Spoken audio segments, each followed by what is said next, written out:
That didn't hurt him. He sized him. Right here's the spot right there.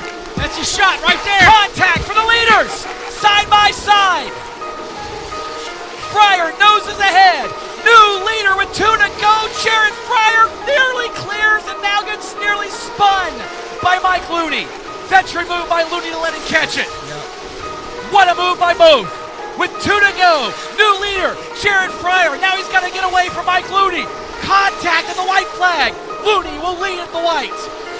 Here it comes. The bumper's in play.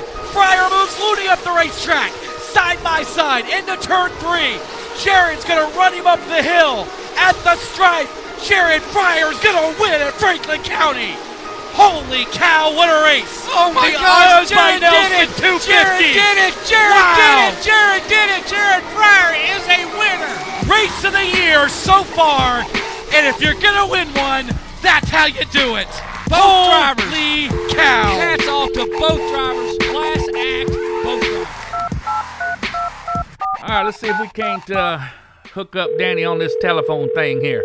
Hello, Danny, Earth to Danny, Earth calling Danny, Danny, Earth to Danny. Hello, Danny, hello. Hello, Earth. Hey, there you go. This is Danny. Danny, how you doing, my friend? Doing good. Hope you're doing well, Doc. I'm still trying to get my ears from popping from coming up and down that mountain over there in Big Virginia. Yeah, boy.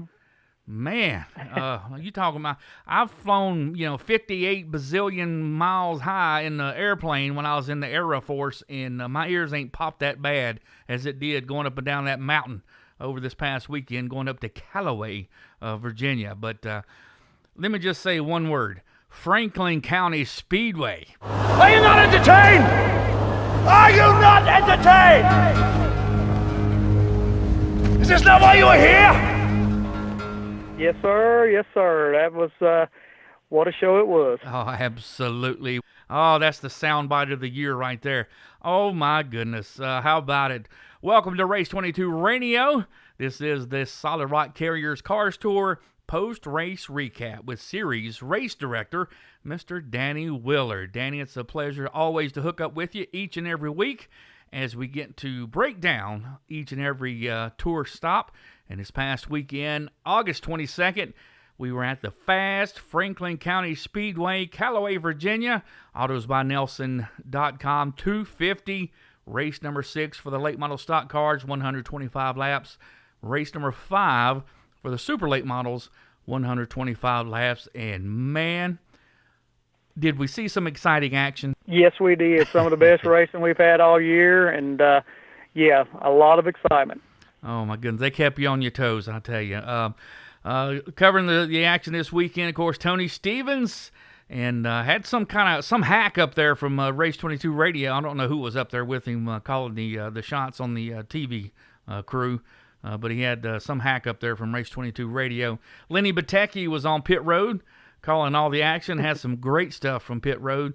Of course, if you missed the race, couldn't make it, be sure and check out Cars Tour .tv and pitrow.tv. Check out all the action there, and you can catch some of the upcoming races, as you'll be hearing us talk about some of the upcoming activities for the series coming up. So, Danny, little tight confines, lots of obstacles that you guys had to overcome. Had to change venues, lots of things that had to happen quickly in a short time period, and Langley Austin now, managing the track, operating the track, and Jack and you had to work together, and you guys pulled it off, man. Tip of the hat to you guys.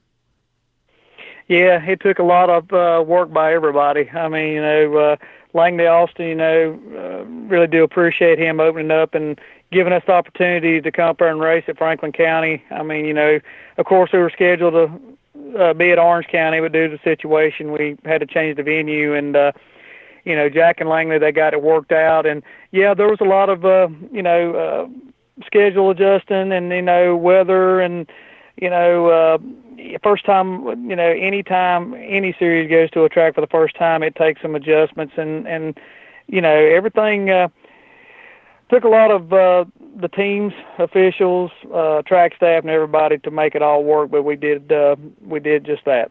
Yeah, I was wondering about some of the inner workings of something like that. I mean, did Jack himself just say, okay, here's what we're going to do, and this is, I'm the final word, and that's the way it's going to be? Or did he have to go through Mr. IPOC of the series, since he's the series sponsor? Did he throw it by the competitors, the team owners first? Did he, talk with you first about, some of the details and what it takes to change venues like that? How did that come together, from the inside looking out?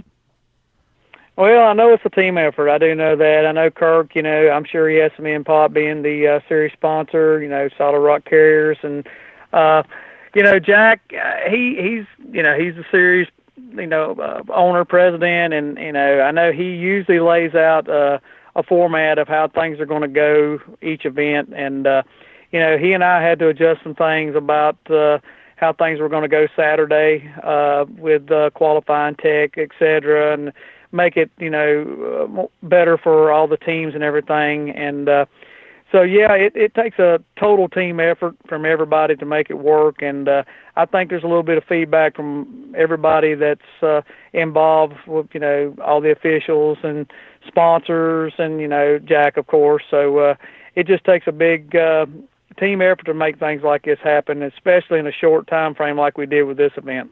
Now, I know a lot of the old-timey folks know exactly about Franklin County Speedway, but there's a lot of young team owners and a lot of young racers. How many of these folks actually knew or heard of Franklin County Speedway before this weekend? Well, I mean, there was a lot of them that had never been to Franklin County and didn't know what to expect. And, some were talking good about it. Some were talking bad about it before we went up there. And, hey, they do that at every racetrack we go to. I mean, some like it, some don't. That's the venue that we decided to race at. So everybody had the same playground to race on. So, now everybody knows. They've been to Franklin County. If you wasn't there Saturday night, you missed a great show. You missed out. If you I know we had there, a few teams that wasn't with us the other night, and maybe they'll run with us next time, if and when we go back. Yeah, I was excited when they made that announcement.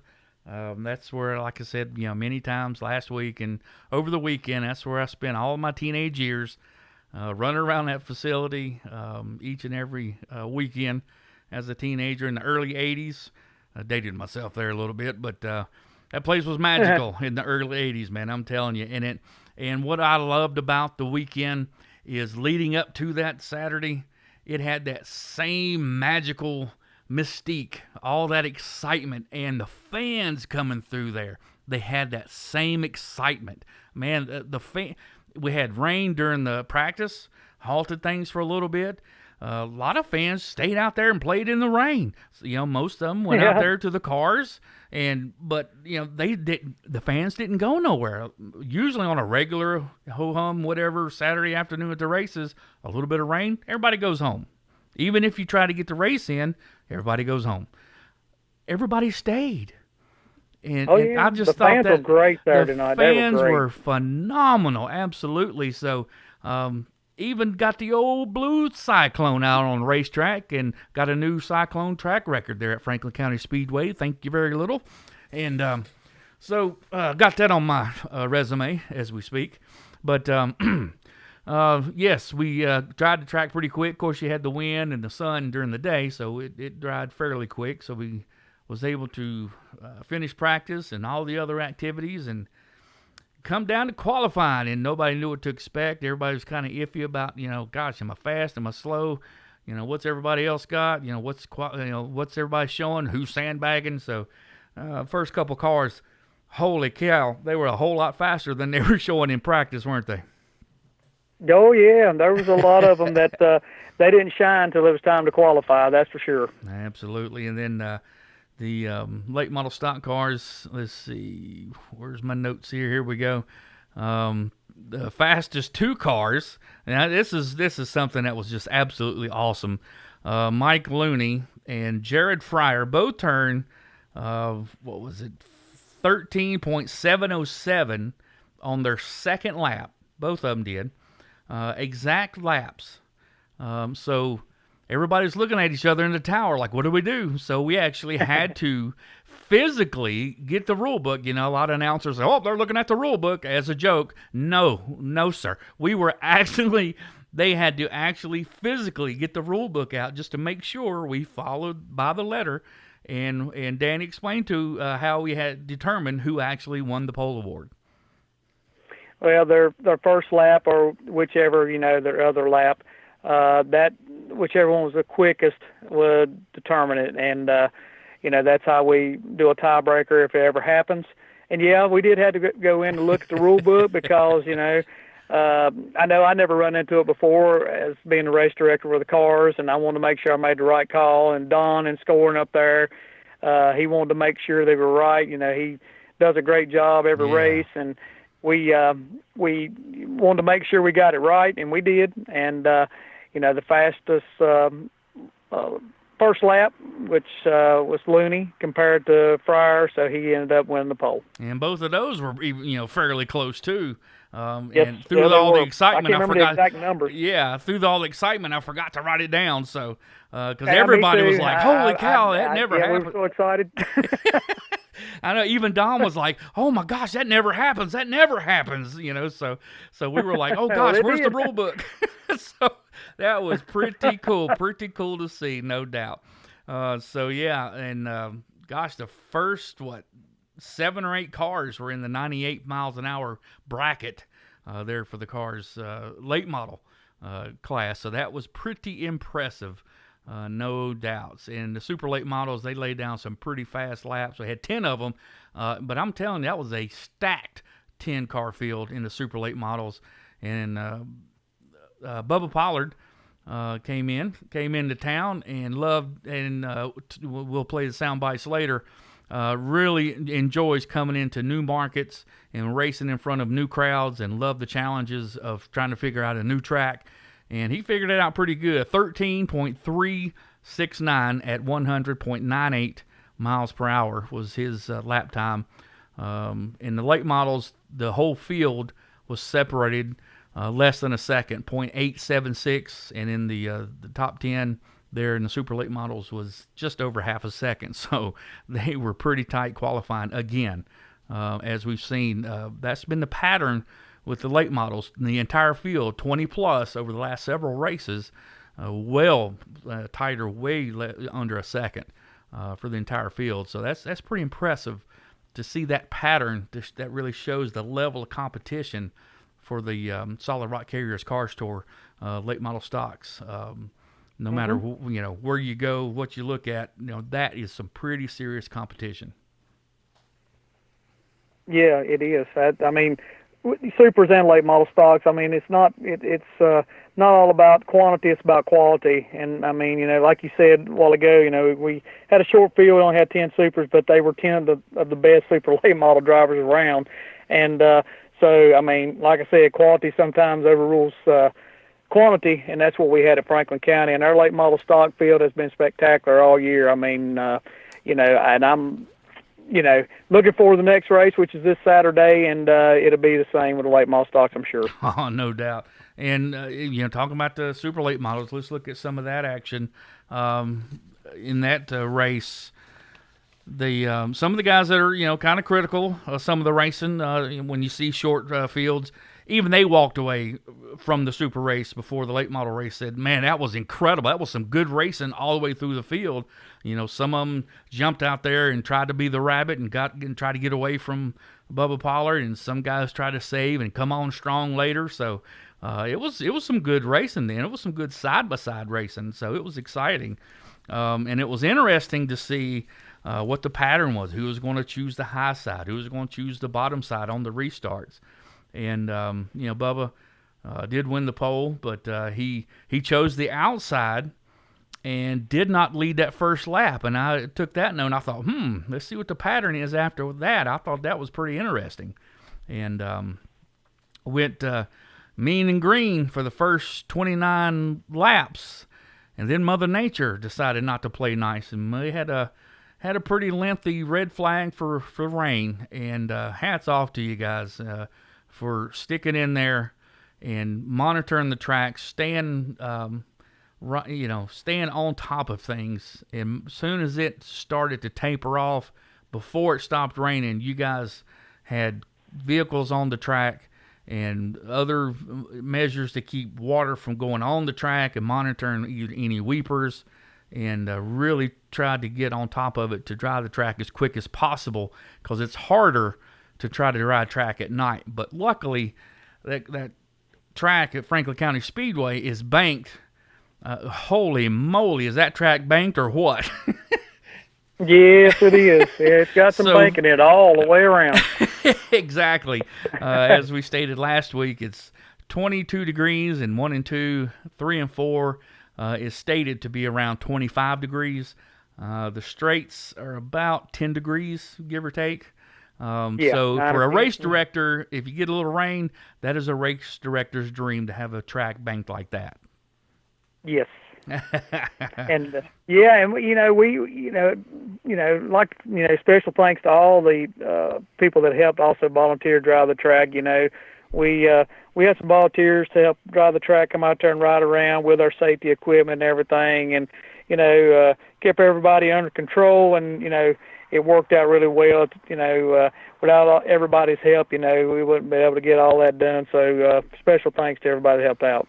Yeah, and during that time, they let cars from the infield get on the track, and of course I was up with Tony, helping him with the booth, and was really kind of struggling with that old neuropathy. Started around Thursday, Wednesday night, Thursday, and was dealing with it still come Saturday. So I wasn't very mobile again, and so I was sticking by the tower and hanging around up there talking to folks and the staff up there and a lot of the fans up there, and just carrying on. And I looked down on the track at one time. There goes the old Blue Thunder or Blue Cyclone going around, and I'm not driving it.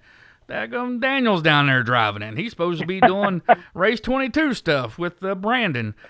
So he got some laps in down there at Franklin County Speedway. So he had a good time. So that was cool.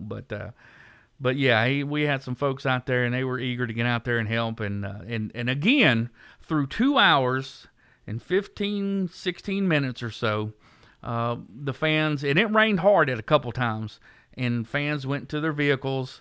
But there's still a lot of fans that stood out there the entire time. And Jacqueline and Keeley, they went out and grabbed some T-shirts and some giveaways and went out there and worked with the crowd once the rain started tapering off, and everybody come running back out, and it was a good atmosphere again. And I swear nobody went home. If it did, it was maybe because of having to work the next morning, because it was getting kind of late and things of that situation. But very few left the track Saturday night, because you could tell that excitement was there. It was back at Franklin County Speedway, and I was excited for Langley. I know he was working hard. He was grumpy, and I kept messing with him and Kim. I was driving him nuts. Every time I'd see him, I'd try to hug him, tell him I love him. He hates that, but oh yeah, he don't like that at all. I was texting him earlier today. I texted him. I said, Daddy, can I help drive the track? I bet you love that. He said, I don't mind. Just don't go out there and wreck. Yeah, just don't wreck, man. Keep the hold between the walls. Yeah, but that was pretty cool. It's been a long time since I've driven on that track, But yeah, 2 hours and 16 minutes, and as soon as it was, before we even got cars on the track, all the fans were back in place. I mean, it's just so thrilling to see that place that has gone through so much since its heyday, to see that excitement back at that facility. So I was so excited for Langley and for the community, because if anybody that drove through there that hasn't ever been there, or hasn't been there in a long time, you can tell there's not a whole lot of entertainment other than the distillery business in that facility. And, yes. And so it's exciting to see that place is happening again. It's got, Langley's brought it back to life. So that was an important entity to Franklin County, to that community for a long time. So I'm just glad to see it, Langley breathe life back into it, and not just for short track racing, but back to that community. So I just think it's awesome. I'm just so excited for Langley and for that facility. But we finally get to go racing again, and Sammy Smith had took over the lead, and he saw that Bubba started on the outside, so he put him back on the outside. Sammy started on the inside, but that didn't work out so good this time. Bubba took off, was shot out of it like a cannon, which kind of made me thought, well, maybe he was just cruising on that first little segment. And so he took off and led a whole bunch there during that tenure up front. So during that time, after a lengthy red flag for rain, is there anything that you as a race director are looking for or kind of keeping your eye on for the track, or anything from the competitors, since they're down there around their cars under rain, undercover and things like that? I mean, are you kind of worrying about any hanky-panky things going on down there with the cars? No, we've got officials in certain areas down there in the pits, and plus we can see them from the tower. I mean, they're allowed to cover them up, and no crew members can be around them until we go back racing, and really never have a problem out of our guys, to be honest with you. And I probably shouldn't say that, but I mean, we usually everybody works with us pretty well. I mean, they know at the end of the night that there will be tech, and whatever needs to be checked, or whatever officials want to check will be checked. So they got a good understanding of what's going on, and they work with us really well, and really wasn't any concerns. Well, that's good. But, so now that they think that you trust them, now you probably will get some funny business. Yeah, they'll probably all test us, this week. But then again, we might just check something we never checked before too. So hey, we might catch them off guard. So who knows? There you go. That's how you do it, Dan. There you go. So then let's see. Sammy ended up leading. Gosh, he led quite a bit.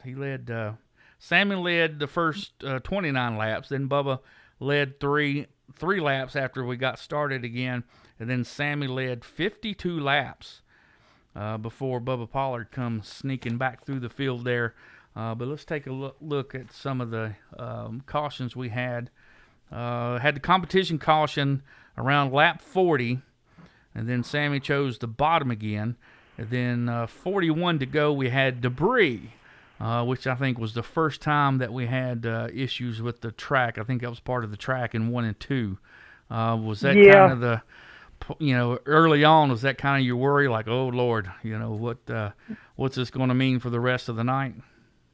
Yeah, we were concerned, but we were staying on top of it. I mean, the track up there has had a lot of rain this year. Yeah. Been a lot of rain in the area up there, and sometimes I don't play, in favor of any asphalt track or dirt, either one. But I mean, there were some bad places up there in the track, and there's several tracks that have bad places in them that, if you don't stay on top of them or get them patched up, at a certain time frame, you could have issues. And, unfortunately, we had a couple places up on track that gave us some issues in both turns, and we did everything we could to stay on top of them.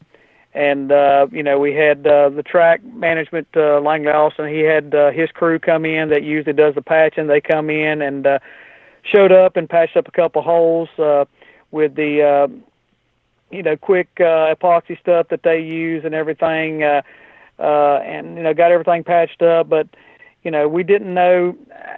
You never know. I mean, you get it dried, and you never know if it's going to stay in there or not after you get the race cars rolling back over it again. You hope and pray that it does. I mean, even the big boy tracks sometimes have problems. I think they had an issue Sunday at Dover with a place up there.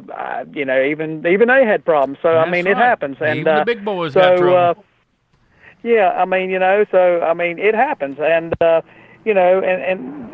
Langley, he's done. He said he's going to go back and fix everything that we had issues with. So when we do go back the next time, we have a race at Franklin County, I'm sure those places will be fixed and we won't have any issues at all. But, unfortunately we had a few cautions the other night because of it. But, we did our best to stay on top of it. And like I said, the track did their best to stay on top of it as well. But, sometimes it happens and, but everybody did their best with the everything they had to work with.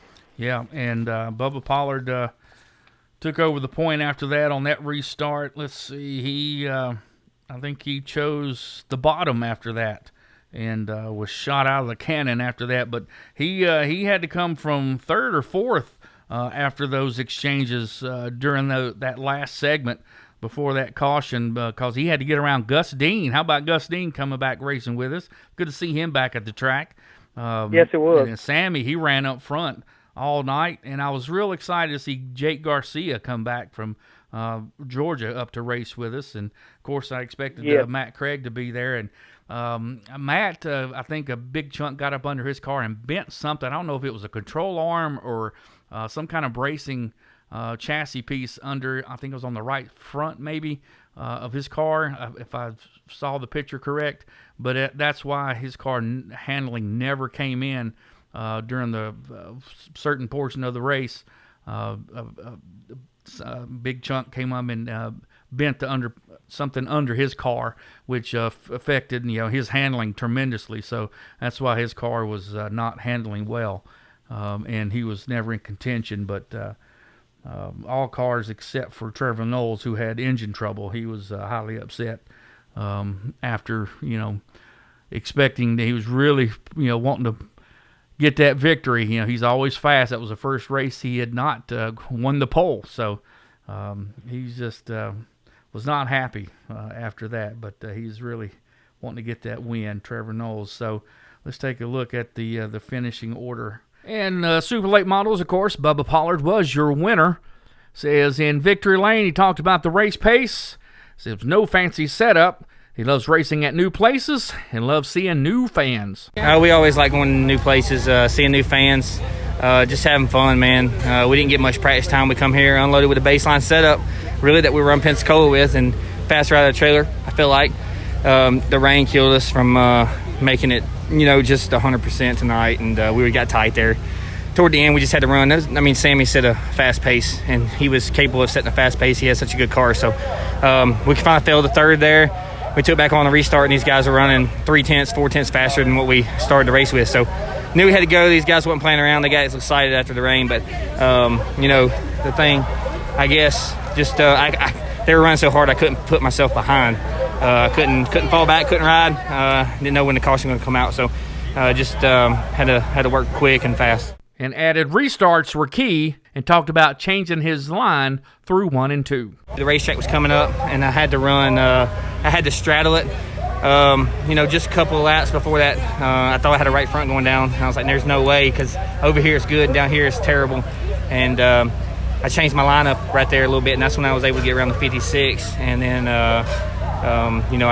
biggest thing is hitting my marks right there in 1 to straddle that where the racetrack's coming up, and that was the biggest thing to win the race. I'd watched videos. I knew it was going to be tough to pass these places like this, so I had to take advantage of the restarts. That was key to keeping Pinks down, get a good run, get a good restart there to make that move. I knew if I could get around him right there, I'd be all right. Have you ever won a keg before? I never won a keg, but I sure damn drank out of it.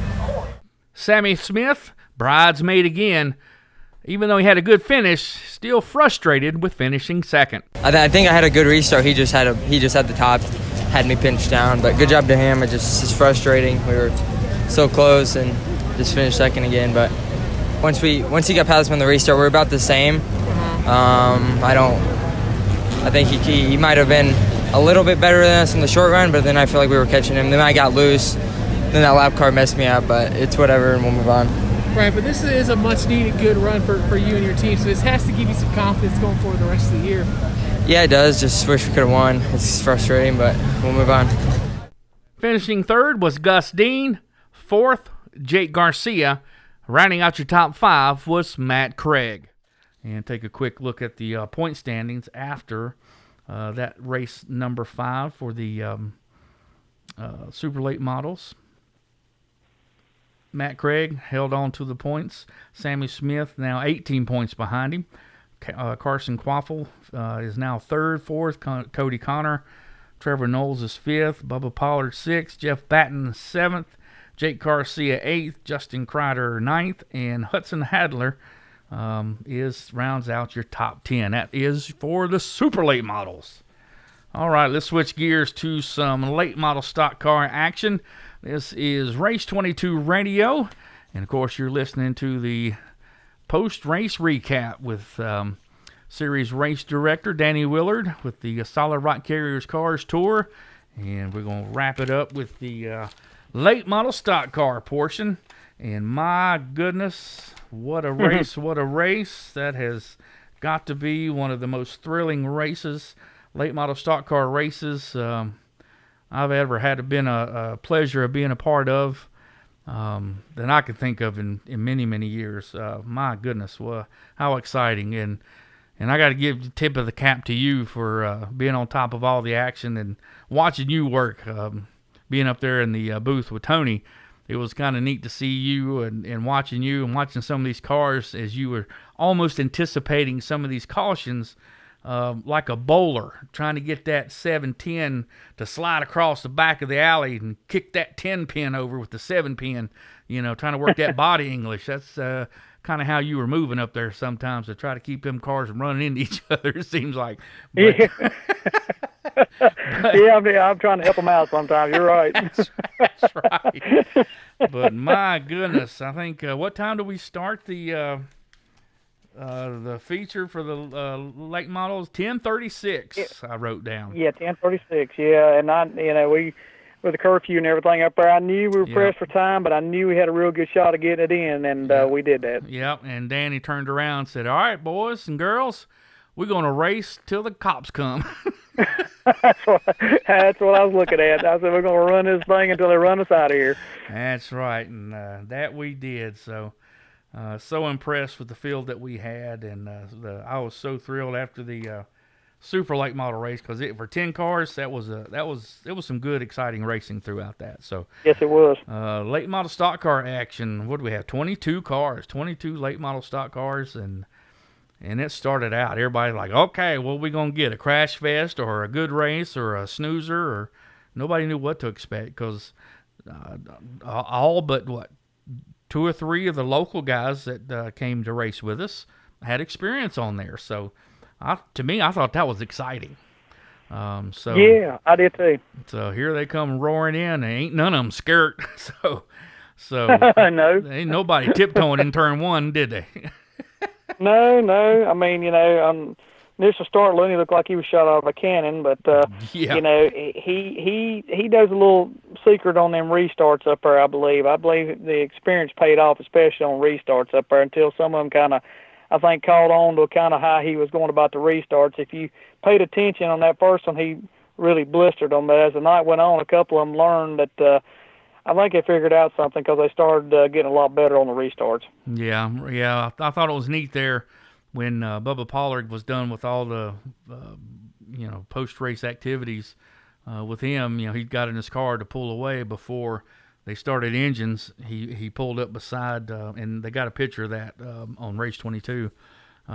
He pulled up and stopped, and right there they were, window to window, driver to driver with Mike Looney, and said, "All right, y'all boys, go up there and I guess he was talking to Mike's, go out there and kick some butt, or whatever, however he phrased it." I thought that was really neat. That. Thought that was really neat. That was a cool picture. I did cool moment.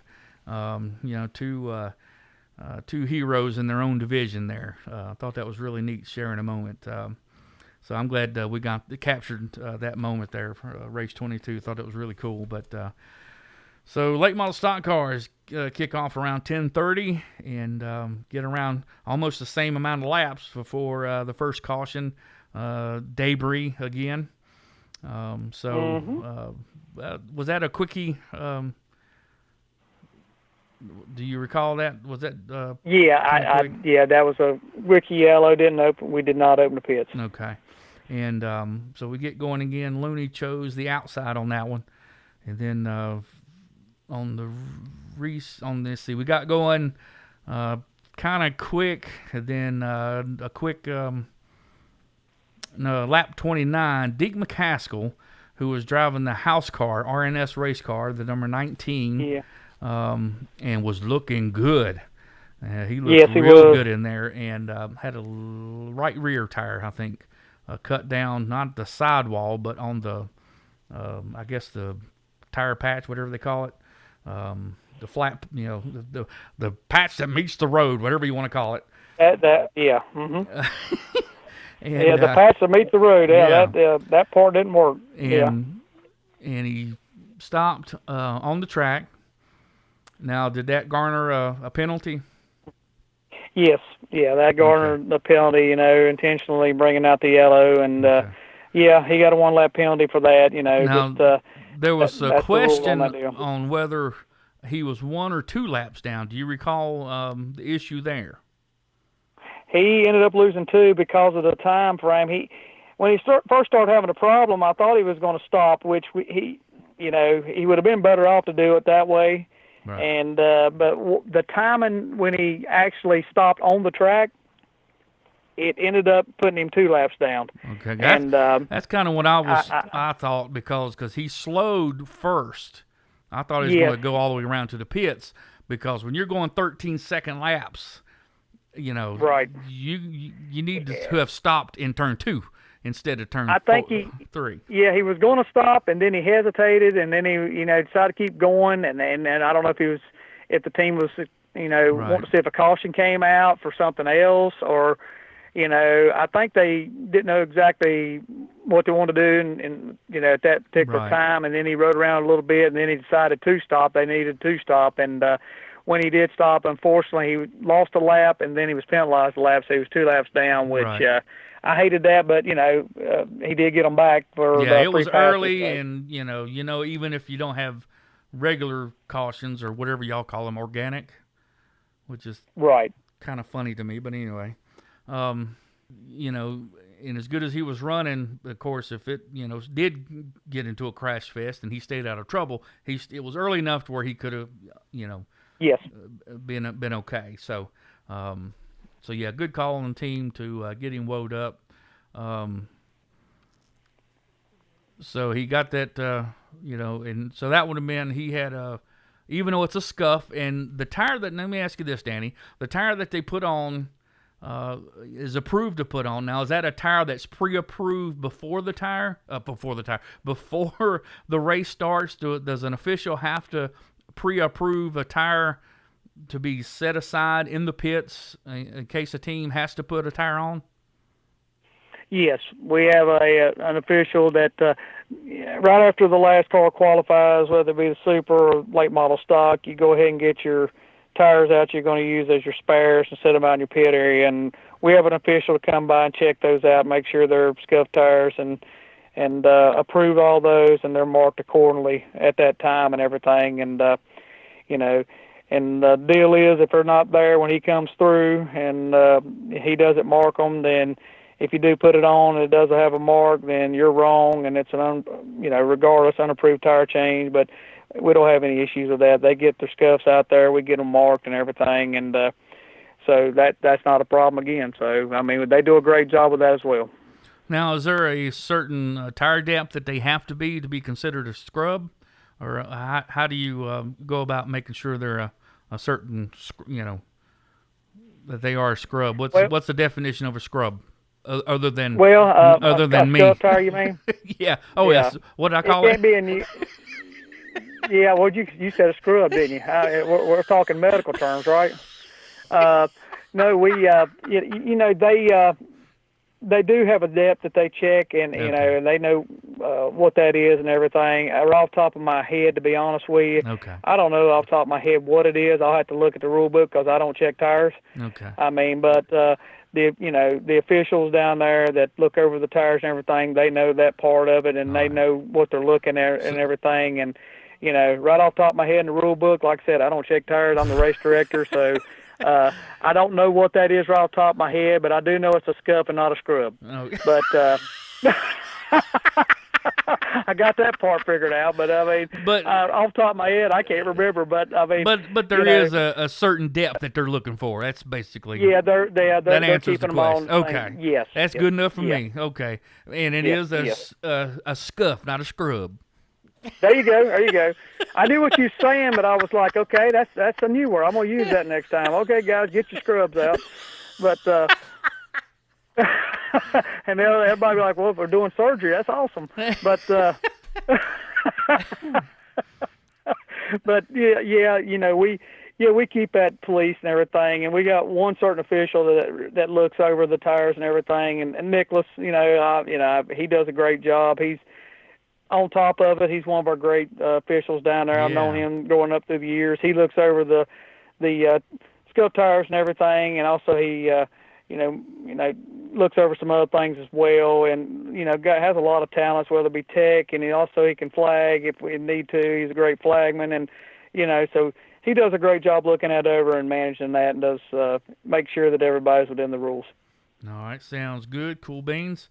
I think Looney. Let's see, where's he at here? He chose the top this time, so that's about the time where I noticed, hey, the late model stock guys, they got less power, so they might start realizing they need to run a little bit higher to keep that momentum up and not pinch off in the corners like the supers were and motor off from the lower corner out. And that's about where we started seeing them as the tires get a little slicker and wore. They started running a little bit higher, especially on the starts. To motor off keep that momentum off the top sides, especially off of turn 2. They were really getting good runs on the top side of turn 2, and that's where we saw these guys launching, especially on the restarts. And then we went to lap 56, and the racing was phenomenal between those two. And that's let's see, competition caution with 56 to go. Let's see, and that's Fryer had taken the lead, didn't he? Yeah. Okay. We did have one caution there that was on me. I can't remember what lap it was because we had a bunch of them get together in 4. We had one car go out through the grass, and that's coming it looked up. like We it ain't was got going to to that. be huge. We ain't got to that one yet. Okay. That was okay. after. Sorry about that. Yeah, that was after the. Nolan Pope went 4-wheeling over in turns 4. He did. Because Pierce and Dudley, I think Dudley had to whoa up, check up because somebody in front of him, and then Pope avoided him and went through the big mud puddle, and Pierce damaged his right front on Dudley as everybody was checking up. And that kind of looked like it was going to be some kind of crazy melee, and I think most people were focused on Pope going through there. But when he went through that big mud puddle, it was deep, and it kind of slowed his momentum down as he hit that big mud puddle. So that's why he was able to maintain control, from slowing down his speed. I'm sure he bounced him all around inside that race car. I would love to have talked to him after the race. I missed him after the race. But I think that's why it slowed down his momentum, why he was able to maintain control afterwards. Because, it really bounced him around. That mud puddle was deep that he went through. But, yeah, it looked like he was going to swing back up in front of everybody and cause a huge melee. But that's when I noticed you were running across like a bowler trying to use body English to get that ball to, cut around the curve there. Because it looked like they were going to wad him up. I was trying to help them all through that mess because there was a couple of them into each other over there and a couple of them sideways, and one of Pope and the grass, and the fender, tore off the 2 of Pierce. And, I at first I thought the one that Pope come to a stop, and I thought he slammed on the brakes after he come through that mess and stopped and then took off again. So I was going to put him to the rear, but then I went back and looked at the replay, and I noticed he never come to a complete stop. Right. So, I mean, the caution was on me. I mean, I had to say the caution was on me. It looked like it was going to be bad. Right. I mean, everybody there was cars going every which way, but nobody ended up coming to a stop, and nobody really caused it. It was just hard racing. And so there's nothing, I could do but to say, hey, that was on me. The one car can hold his position, so I did the right thing on that. I mean, because he did not come to a complete stop, so, hey, I couldn't put him to the tail end of the field if he, didn't come to a stop. Even though he went out to the grass, hey, he kept going, so. Yeah, from the naked eye, it looked like all of them wrecked.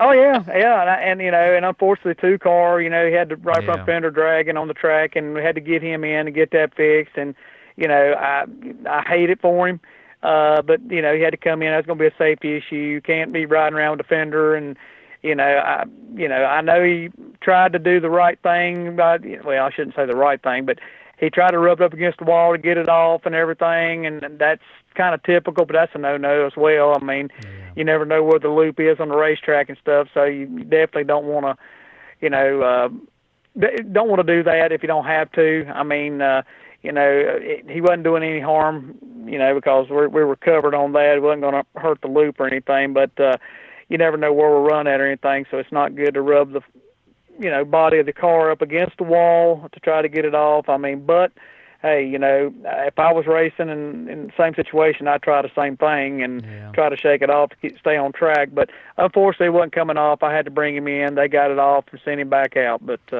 yeah, got to give him A for effort, that's for sure. I know he was frustrated. Yeah, he was trying, and I understand completely. I mean, he was doing what he had to do, and unfortunately it wasn't working and had to bring him in. Yeah, and they got it off and got him back out there, and that car was looking mean, reminded me of the good old days, even though I'm sure it didn't make him too happy. But he did, right. All the tires were still up and was able to get out, and off he went, and that car was reminding me of the good old days at 80s. That car was looking mean, ready to get out there and get after it again. But he got going again, and Looney chose the Fryer was in the lead. Let's see, he chose the outside. Everybody was choosing the outside, but Looney took over the lead from the bottom when they were battling out again. Those guys were really putting on a battle back through the field. I mean, every position was counting, because not a lot of cars were going a lap down that were still on the racetrack, because only a couple that had some issues that had pulled off the track, late into the event.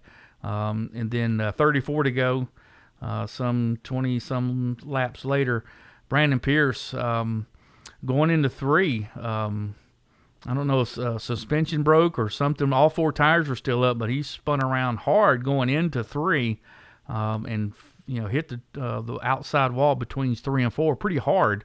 Nobody was behind him. And I don't think he hit the car in front of him, but it sure did. It snapped around just hard, and he really slapped the outside wall pretty quick.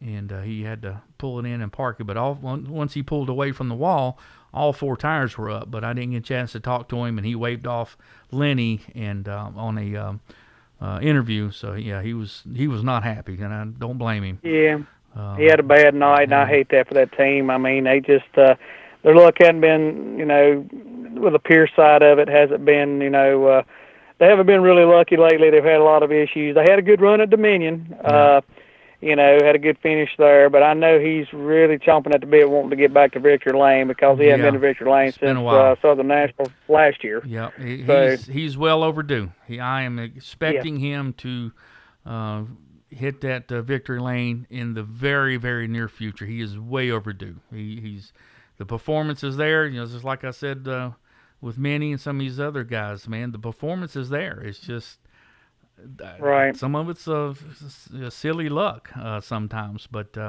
is a tough deal. This is a tough series. I mean, we've got some heavy hitters out here. I mean, there's a lot of heavy hitters in the local short tracks everywhere. But I mean, if you if you want to, get into a real dog fight, come run the car store because we got it going on. Yeah. I mean, there's lots of there's dogs some tough too. dogs out there. I mean, and they're tough wherever they go, and they're hungry. I mean, they'll let you know real quick. I mean, they race you hard, and that's what we want. I mean, we don't want to wreck, but they race hard and they go at it. And I mean, it's pretty obvious. I mean, we ran 6 different late model stock races this year and had six different winners. So that should tell you something. 6 different pole winners too. That's right. So, there you go. I mean, what else you want? I mean, we it's competitive. It's very competitive, and we've got it going on. I mean, it's been a great year so far, considering what we've been going through throughout the United States with this deal and the COVID-19. And I mean, considering all that and everything, hey, we've still managed to have a great year so far, and I mean, very thankful for that.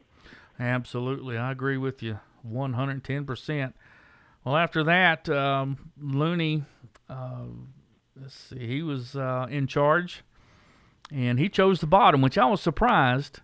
So I didn't know if he was planning on leaning on Fryer, but he chose the bottom, and it worked out in his favor. And then I thought that Fryer was going to ride until about 15 or so to go, and that's pretty much what he did. He went up and pressured him a little bit. And, about, 20 to go, 18 to go. And Tony asked me, he said, "You think he'll move him?" I said, "No, he won't do it on purpose." I said, "He ain't going to move him on purpose." And I said, if they make contact, it'll be incidental. And that's pretty much what it was, coming off of 2 inside of 10 to go. When Looney started seeing where the weakness was, and that's coming off of, in 1 and 2. And I think that was where, either you had to be below the big gap in 1 and 2 or run above it. So when Mike would run above it, he would wash up a little bit more than he wanted to. And that's where Jared would take advantage of it.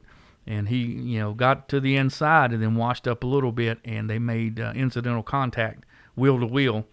And they both would let each other catch it, and then they didn't run over each other. They ran into each other on purpose, but they didn't run over each other. There is a difference, and they let each other catch it, and then they went after it again, and man, it was exciting. And you're not supposed to be, you're supposed to be neutral when you're calling these races, even at the amateur level. And I'm a total amateur doing this stuff, but I couldn't help it. I've known Jared, known Mark, his dad, before that, Jared was born. So I've known Jared his whole life, and I couldn't help but cheer for him. And I would cheer just as hard for Mike, in the same sense. Same here. And I just lost it. I was just yelling, "He did it! He did it! He did it!" So I'm sure people was. I tell you, I got happy excited too that last lap. I mean, I didn't care who won. I really don't, because just like you said, I'm friends with Mike Looney. I'm friends with Jared Fryer. I mean, I've known Looney now for probably, 10 years, something like that, going back to the Motor Mile days and left turn promotions days back at Franklin County when Kenny Lang used to run some races up there. I mean, I'm a fan of both them guys, and I'm a fan of the field. I mean, I don't give a crap who wins. I really don't. Yeah. I just want to see a good race. And that last lap, I was getting a little pumped up there. I was like, I was watching them come around here, and it's like I was telling people after the race, they said, "Man, you got a little excited on radio there." And I said, "Yeah, I did." I said, "I'm a race fan too." I said, "I'm the race director, but I'm a race fan too." And I said, "There were 2 of the best right there going at it." I said, "They did everything but crash." I said, "What else you want?" I said, "You just got what you came to pay." I said, "That right there pay for that's your ticket right there." Yep, I said, "That finish right there covered your night." I mean, I said, that was it. I mean, there wasn't another race anywhere that was any better than what we had Saturday night. You got that right. That made up for not being able to see a race for what? For how long did we have to wait to see the first race? 4 or 5 weeks. We ran Southern, then we had the downtime. Yeah, that's what I'm talking about. In between that and Ace. Yes. That was, and just terrible, man. Just and this being race fans like you and I are, and like everybody else listening to this thing, they are. I mean, that's hard on you. Yeah. That's hard on you. I mean, when you can't go, you can't do what you used to do. I mean, that's one thing with, being a race fan, this time of year, if you can't go to a race or see a race or something, you may go nuts. And I mean, and that's just a fact. I mean, you got to have your racing, your dose of racing. So, I mean, like I said, I'm very happy that we've been able to do what we've done this year. Oh, absolutely. And man, the fans were just, whether they knew who they were or not, and even the people that, would whoop you if you didn't cheer for Mike at a regular race, they were cheering for both guys. And even they were cheering for Jared after the race. And I just thought that was very special. And it was hard because I know Tony uses a lot of that stuff for media for both drivers and for a lot of the media outlets that he sends that stuff out to for a lot of folks that we want to send that cover this stuff, way out there in other markets that to cover this stuff. So it was very hard for me to be disciplined enough to be quiet so Tony can properly call those last 2 laps to have the highlights that he needs for his, to send it out to other media. Man, it was hard. It was hard to not say anything. So when I knew, that he was past where, he could use, where he was at, what he needed, I was just screaming, he did it. So I was so excited for him. So let's take a look at the rundown. Jared Fryer, of course, your winner. Mike Looney finished second. It was .119 was the separation. I thought it was closer, but until I saw the replay, I didn't realize they separated that. Of course, I was screaming up and down like a little girl at that time. So Jared said he was determined not to finish second. Says he still can't believe it.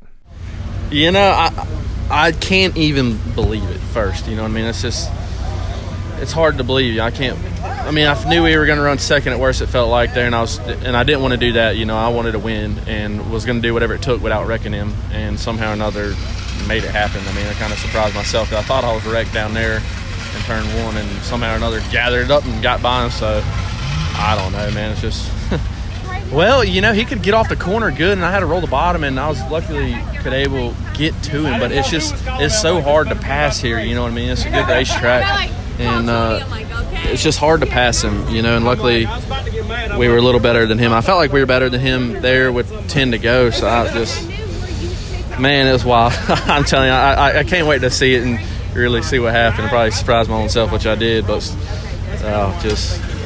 kind of speechless, Right, and you gave him a good shot at one point, and he gave you a really good shot heading into turn 1. Were you worried that you were gone at that point? I thought I was, but then he never got by me, and I gathered it back up, and I was like, all right, we're still in this. We can maybe get back to him and maybe get beside him, and luckily we were able to. So, I just can't believe it. The home track advantage might have went to Mike Looney, but he finished second and says he had fun racing with the Tour, and we glad he did.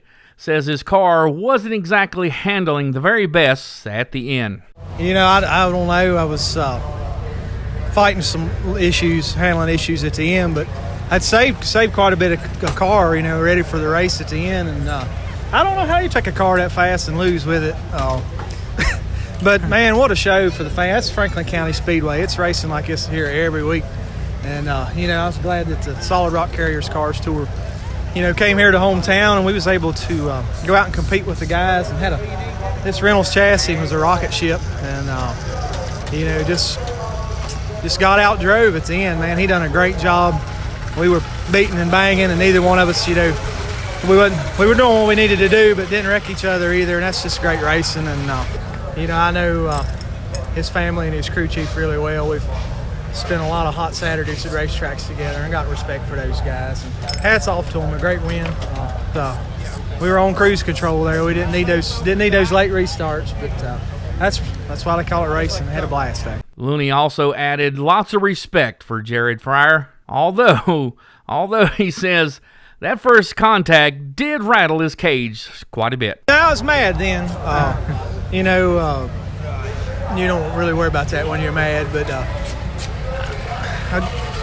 I'm glad he held on to it because it made me look like a donkey if I'd have dumped him. I'm glad he hung on to it. He done it, like I say, done a well of a job driving, and really I got behind him some when he passed me before, and I seen what he was fighting, and that car wasn't perfect, and he won with it. So hats off to that team and that driver. A great job.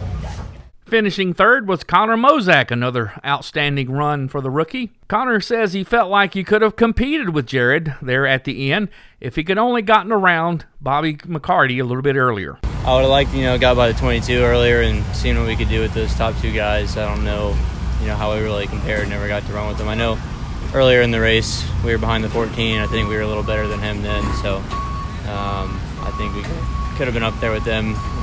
We could have got by the 22 earlier, so just based on the fact that we were faster than the 14 earlier in the race, I don't know how we really compared there at the end. We never really got that close to him, but I sure would have liked to have the shot. He's going to be a few points ahead of us, so we'll have to put some good finishes together for the final races, and that's if he doesn't have a bad night. So we'll just keep racing as best as we can, and hopefully we can end up on top. Bobby McCarty did finish fourth. Corey Heim finished fifth. For a full field rundown, be sure and visit carsracingtour.com or, of course, race22.com. And another cool thing that I just shows the depth of competition that we deal with each and every outing. On that awesome bull ring at Franklin County, and the breakneck speeds that they run and the pace that they ran, 18 cars finished on the lead lap. Jessica Can, again, finished on the lead lap. She was 18th, finished on the lead lap. 18 cars finishing on the lead lap. That was awesome. Absolutely awesome. Shows the depth of competition we have there in the late model stock car side of the Solid Rock Carriers Cars Tour. How just incredibly awesome is that? Yes, absolutely. It was. I mean, that was, to have that many cars on the lead lap at the end and not tear up a lot of cars. I mean, everybody was worried about that again. New track, tight track, fast track, and everybody was like, we're going to tear up a bunch of cars, but we didn't. We didn't tear up a bunch of cars. We had just a few little bump ups there, had some track issues, but overall, everybody, majority of them rolled them back on a trailer, and they can run again this weekend at Langley with the late model stock side. Yep, that is a fact. And let's take a look at the top 10 in points. Jared Fryer is the biggest point lead of anybody so far this year, a whole big 16 points. Jared maintains the lead. Connor Mozak, second. He is 16 behind the leader. Lane Riggs is in third. Bobby McCarty, fourth. Corey Heim, fifth. Sixth, Jonathan Schaefer. Nolan Pope, sixth. Brandon Pierce, eighth. And Jonathan Finley, ninth. Matt Cox is 10th. That is your top 10 in points. So with that, what do you think, young man? Let's take a quick look. Go ahead. I think we have a heck of a points battle, sir. I think that's what we've got in this late model stock deal. That's for sure. I mean, that top five is, 16-point lead is, that's a big one, based off what we've had lately for Mr. Fryer. But, you look through second through fifth, man, that is tight. I mean, one bad race and, you're going to fall out of the top five and maybe out of the hunt. I mean, you got to, these guys are going to have to, stay focused and make the best out of every race they run because we got a tight points battle. Yes, sir. You better believe it. Coming up next for the Solid Rock Carriers Cars Tour, August 29th, this coming weekend, race number 7 for the late model stock cars. Visit Hampton.com 125 at the Langley Speedway. They're at the corner of Langley Naval Base, I think it's called, and Hampton, Virginia. So it is an awesome place. Hopefully they'll have some military out there so you guys can meet and greet some of those folks. But that is awesome. Visit Hampton.com 125 at Langley Speedway, Hampton, Virginia. It's just shy of 0.4 of a mile, 0.395 for those keeping score at home. It is flat, a whole lot flatter. It'll seem like it's paper flat compared to what we saw this past weekend.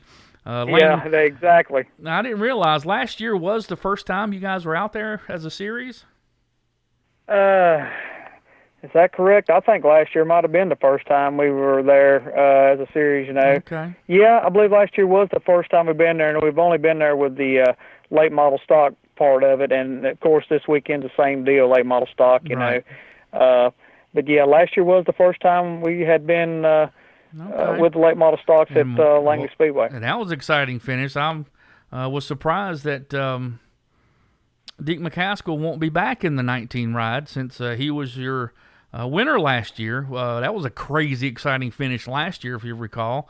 Lang Riggs has the tour track record at a 15.869 at 89 miles per hour around the flat track there at Hampton.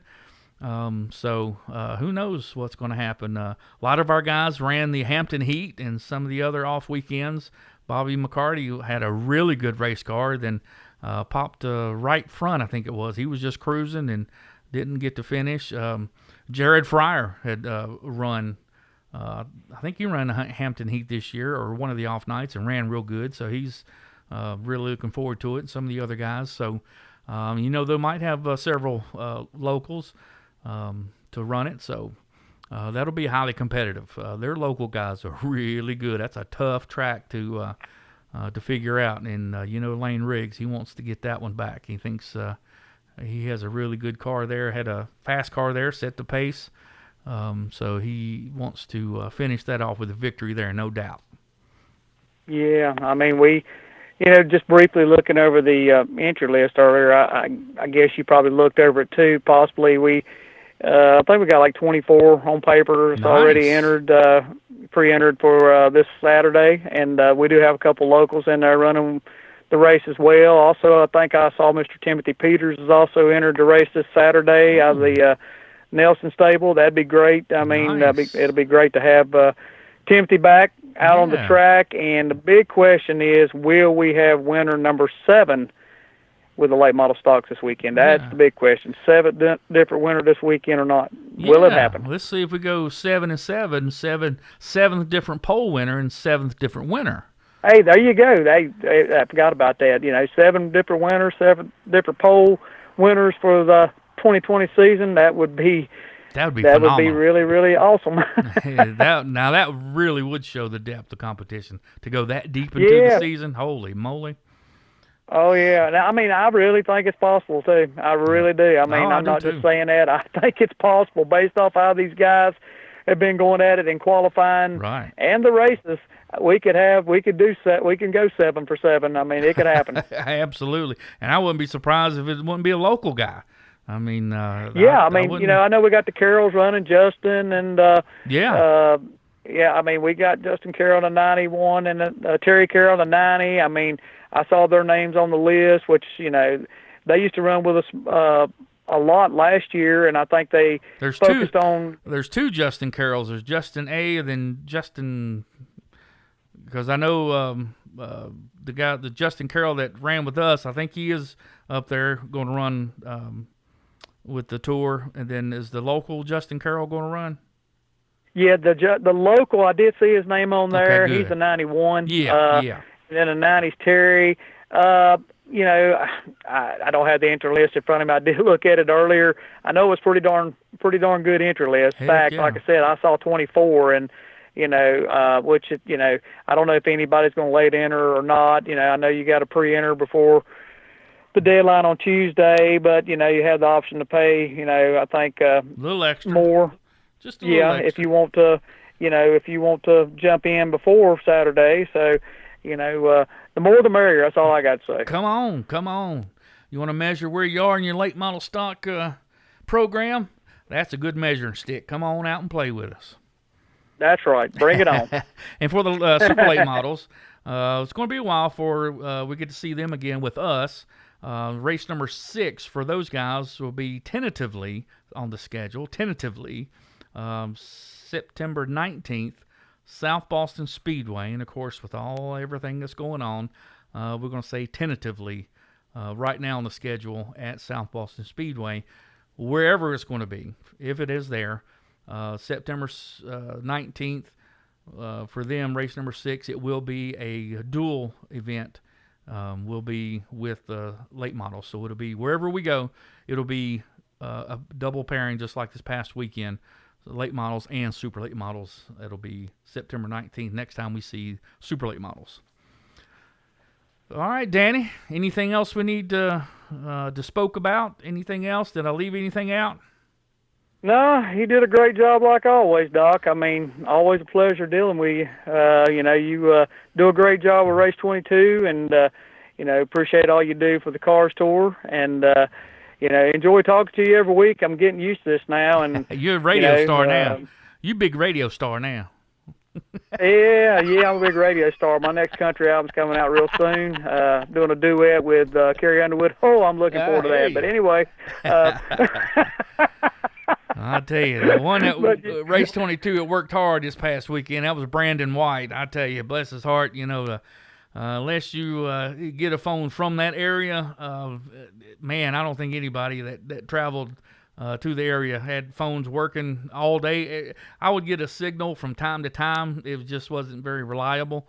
And Brandon, bless his heart, he couldn't get his laptop to work, but he got his phone to work. So he did the race day live, which is unheard of. He did it all from his phone. That is hard to do. Wow. I mean, yeah. That I don't think people realize that. I don't think he wanted me to tell everybody, but that is hard to do, and that's hard work. And I'm gonna tell you, Brandon White is a very special young man. I mean, I just seeing him work over the last couple of years and getting to know him. Mm-hmm. I mean, that dude, he's a go-getter. I mean, it's great to be around him and see the dedication he has towards auto racing. Yeah, I'm very pleased that he is with Race22, and man, he's a hard worker. He's very good rider, very good young rider. I'm so delighted he's on our side, that's for sure. Yes, sir. And he did a fantastic job this past weekend, no doubt. Yeah, yes, sir. That's hard work to do it all from his phone. Heck yeah, that's dedication. So he and Daniel and Corey did all the written part, and Corey and Daniel did the pictures, and then Daniel would switch off, and I think he helped Jessica Can and their race team for a little bit. Then he'd switch off and take pictures for Brandon. So yeah, Daniel was dual duty. And then he drive the track too some.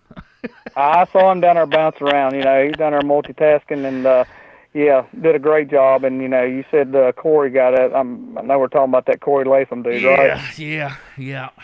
Good old Corey Latham. Yeah, I know who you're talking about there, buddy. Corey's a special breed. Yeah, that's Langley's son, Race22. Langley's son. That is. That's a special family bond that just can't be separated. Yeah. But it was very neat. It's been a while since I've been in the booth to do any race announcing or anything like that. But it was really neat to be in the booth, to see you do your thing, to be able to watch you and see how you handle these things. And you stayed as cool as a cucumber the entire time, no matter how chaotic things got around you with the rain and some of these other issues that came up. Man, you handled it like a champ, and you're a true asset to the tour. It really, man, I tell you, if you think Danny's got an easy job, folks, man, he wore me out just watching him. Well, I appreciate that. I mean, it's a job that keeps you on your toes, and I do my best trying to be consistent and trying to work, the best I can with the teams, and explain to them what's going on, and I try to strive to be better every race and learn all I can learn, and that's the name of the game. Just never accept, thinking you know everything, and just keep on digging and learn as much as I can and see where this journey takes me. And that's what makes you the best, my friend. Honesty is the best policy. Same to you, brother. Honesty is the best policy, isn't it? Yes, sir. It is. There you go. Well, with that, we'll call it a night. What do you think, my friend? That sounds good to me. Like I said, always a pleasure, Doc, and let's do it again next week. We will. Until next time, we'll see you at the races. We're sorry, the number you have dialed is not in service at this time. Woo!